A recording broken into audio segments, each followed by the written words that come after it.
My name is Anthony Scodary. I'm the co-founder of Gridspace. We do speech and language, AI, and technology, and we like to talk about defining some terms that you guys might find useful. Loss functions are also objective functions, are critical to training AI through machine learning.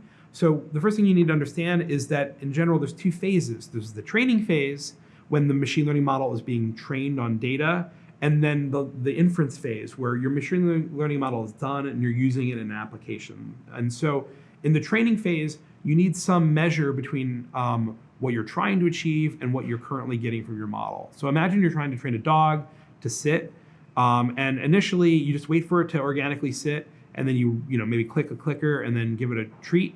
That's the reward or the objective that you want the dog to do. Eventually, when you say sit, the more rapidly it sits down and the more reliably the dog sits down, the more often it gets rewarded, the lower what we call in machine learning the loss. So if you're trying to train a model to do something like identify something in an image or an audio, the loss is how close what the model does is to what it's supposed to do. And as it gets smaller, that loss function gets smaller and smaller, and there's less pressure on the model to continue to train.